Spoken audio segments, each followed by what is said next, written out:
Psalms 132:6. നാം എഫ്രാത്തയിൽ അതിനെക്കുറിച്ച് കേട്ടു, വനം പ്രദേശത്ത് നാം അതിനെ കണ്ടെത്തിയല്ലോ. ഇംഗ്ലീഷിൽ have you not heard, actually Ephrata means 132:6 says like this: we heard it in Ephrata and we came upon it in the fields of Jar. This is actually a song. ഇത് ദൈവാത്മാവിൽ വളരെ പ്രധാനപ്പെട്ട ഒരു സങ്കീർത്തനമാണ്. ദൈവത്തിൻ്റെ ആത്മാവ് നമ്മളോട് പറയുന്നത് ദൈവം തൻ്റെ വാസസ്ഥലത്ത് താമസിക്കുവാൻ ആഗ്രഹിക്കുന്നുണ്ട്.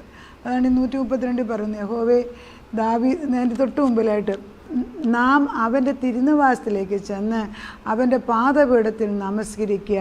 യഹോവേ, നീ നിൻ്റെ ബലത്തിൻ്റെ പെട്ടകവുമായി നിൻ്റെ വിശ്രാമത്തിലേക്ക് എഴുന്നള്ളണമേ. അപ്പം ദൈവത്തിന് തൻ്റെ വിശ്രാമ സ്ഥലത്തേക്ക് എഴുന്നള്ളിക്കുകയാണ്.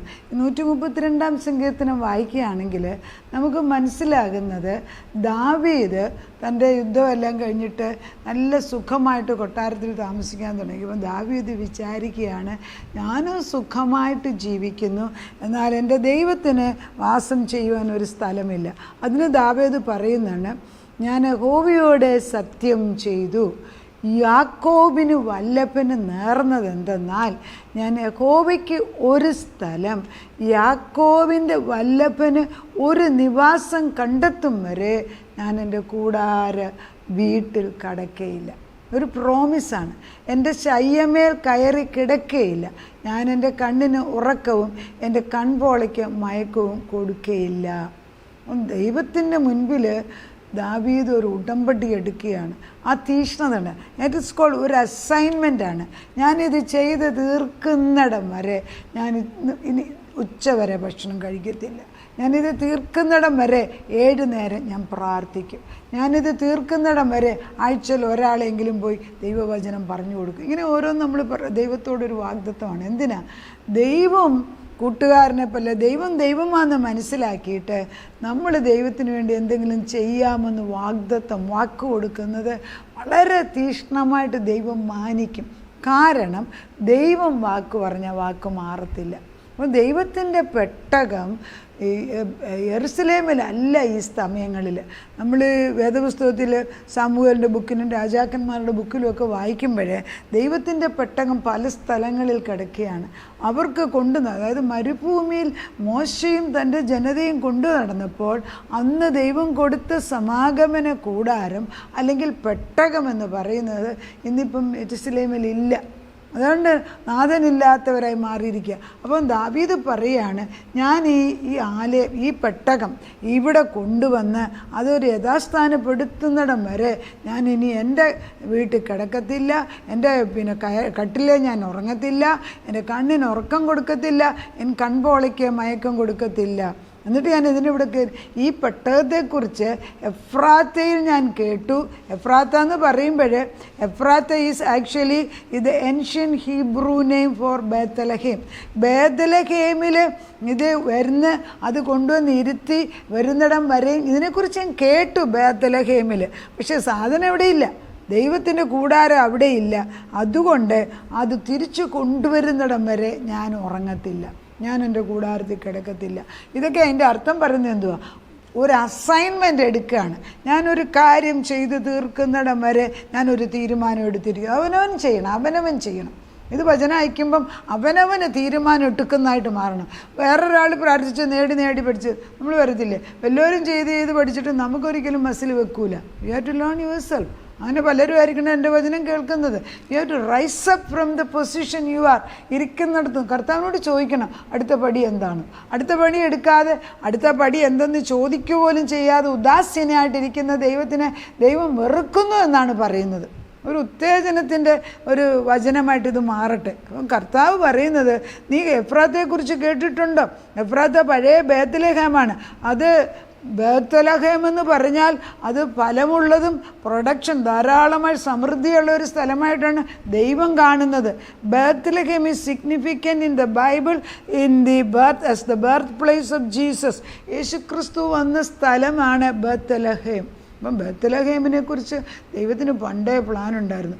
എഫ്രാത്തയുടെ പേര്, ബേത്ലഹേമിൻ്റെ വേറൊരു പേരാണ് എഫ്രാത്ത. എഫ്രാത്ത എന്ന് കാലേബിൻ്റെ വൈഫിൻ്റെ പേര് എഫ്രാത്ത എന്നായിരുന്നു. അവരുടെ പിൻഗാമികളെല്ലാം എഫ്രത്തൈറ്റ്സ് എന്നാണ് വിളിച്ചുകൊണ്ടിരുന്നത്. ഉൽപ്പത്തി 35:19 യാക്കോബിൻ്റെ ഭാര്യ എന്ന റാഹേലിനെ കുഴിച്ചിട്ടത് എഫ്രാത്തയിലാണ്, അവിടെ ഒരു നിലം വാങ്ങിച്ചിട്ട്.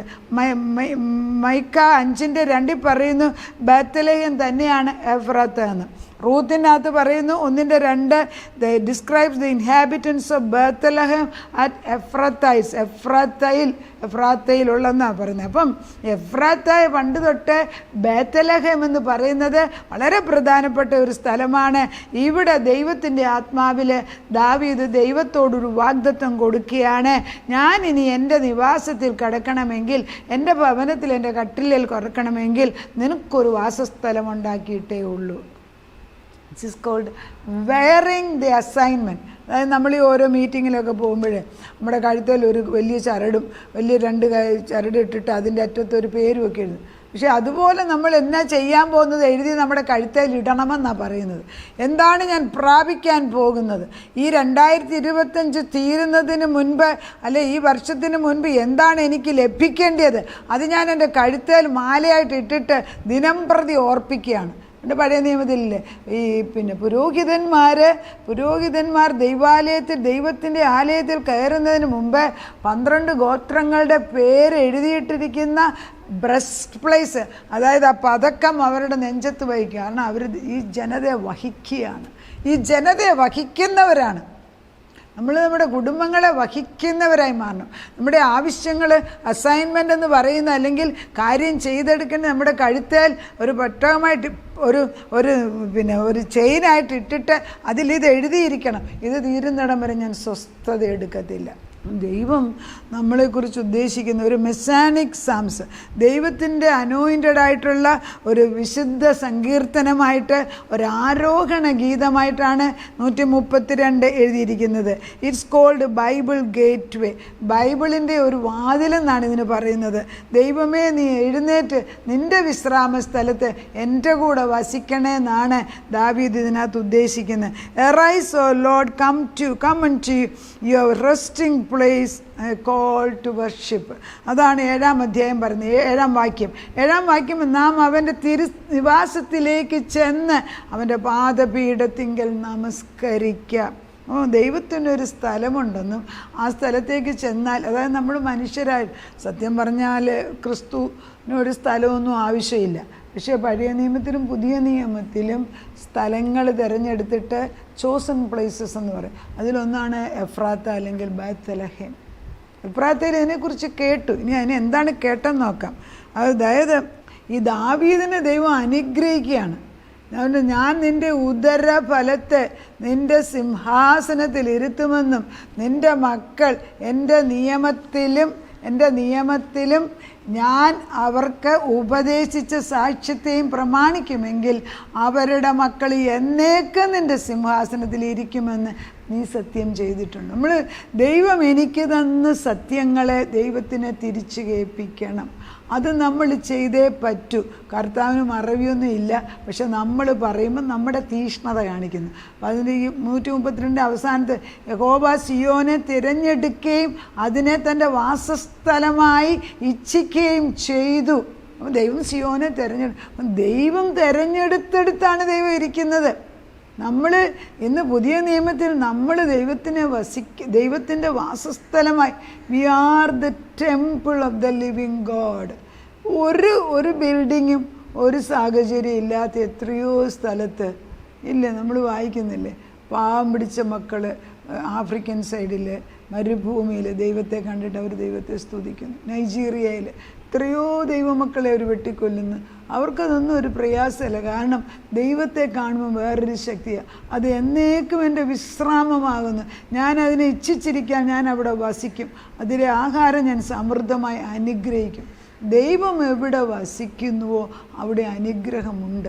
കർത്താവ് വസിക്കുന്നിടത്ത് ദൈവത്തിൻ്റെ ഉറവ വന്നേ പറ്റൂ. ഇതുവരെ വേറെ വല്ല ഉറവയാണെങ്കിൽ അതിനെ അടിച്ചു മാറ്റി തുടച്ചു മാറ്റി അത് മാറ്റിക്കളഞ്ഞിട്ട് പുതിയ ഉറവ ഒഴുക്കുന്ന ദിവസമായിട്ട് ഇന്ന് പ്രഖ്യാപിക്കുന്നു. അതിലെ പുരോഹിതന്മാരെയും രക്ഷ ധരിപ്പിക്കും. അതിലെ ഭക്തന്മാർ ഘോഷിച്ച് ഉല്ലസിക്കും. എന്താണ് ദൈവത്തിൻ്റെ വിശ്രാമ സ്ഥലം? ദൈവം എൻ്റെ ഭവനത്തിലുണ്ട് എങ്കിൽ അവിടെ ഒരു ഘോഷം, ദൈവത്തിൻ്റെ ജയത്തിൻ്റെയും ഉല്ലാസത്തിൻ്റെയും ഘോഷം എൻ്റെ ഭവനത്തിൽ ഉണ്ടാകും. വിളിച്ചു പറ, ഉണ്ടാകും. അവിടെ ഞാൻ ദാവീദിനൊരു കൊമ്പ് മുളപ്പിക്കും. ഇല്ലേ, ഇത് അന്ന് എത്രയോ വർഷങ്ങൾക്ക് മുമ്പ്, അതായത് ഈ ക്രിസ്തു വരുന്നതിന് ഏകദേശം 1500ഓളം വർഷങ്ങൾക്ക് മുമ്പ് എഴുതിയിട്ടുള്ള ഭാഗങ്ങളാണ്. അതിലെ ഭക്തന്മാർ ഘോഷിച്ചുല്ലയ്ക്കും ഉല്ലസിക്കും. അവിടെ ഞാൻ ദാവീദിനൊരു കൊമ്പ് മുളപ്പിക്കും. എൻ്റെ അഭിഷിക്തനെ ഒരു ദീപം ഒരുക്കിയിട്ടുമുണ്ട്. ഞാൻ അവൻ്റെ ശത്രുക്കളെ ലജ്ജ ധരിപ്പിക്കും. അവൻ്റെ തലയിലോ കിരീടം ശോഭിക്കും. ദൈവത്തിൻ്റെ ആലയം എൻ്റെ ഭവനത്തിലായിരിക്കണം. എനിക്ക് നിർബന്ധം.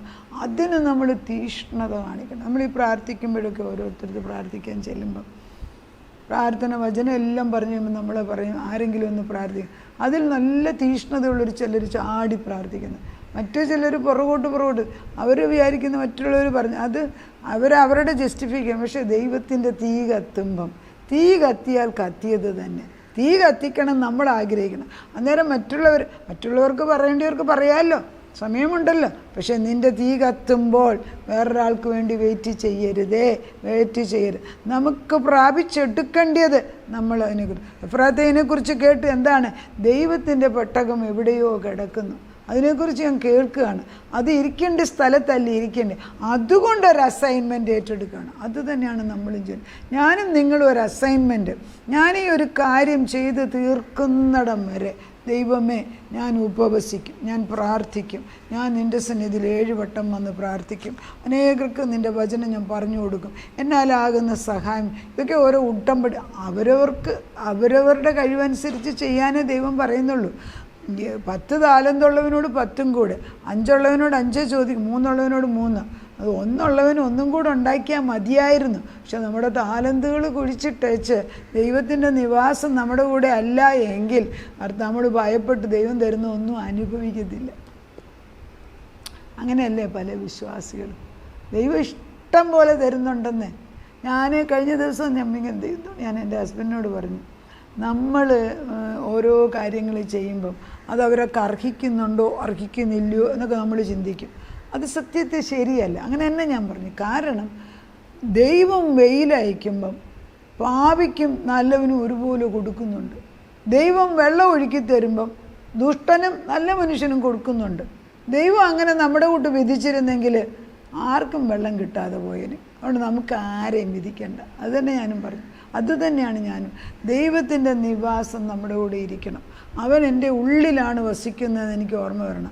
132 ഒരു ആരോഹണമാണ്. നമ്മൾ ഈ വായിക്കുമ്പോഴൊക്കെ ദൈവത്തോട് ചേർന്ന് നിന്ന് കർത്താവിനോട് ചേർന്ന് യെസ് പറയണം. യെസ് ആൻഡ് ആമേൻ.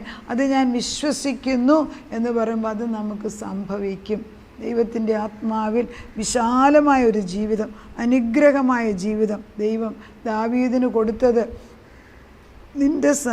നിന്റെ സന്താനം സിംഹാസനത്തിൽ എന്നേക്കും ഇരിക്കുമെന്ന് വാഗ്ദത്തം ചെയ്തത്, അത് 132 സങ്കീർത്തനത്തിൽ എഴുതിയത് ഇന്ന് സഫലമായിട്ട് 2000 കൊല്ലമായി.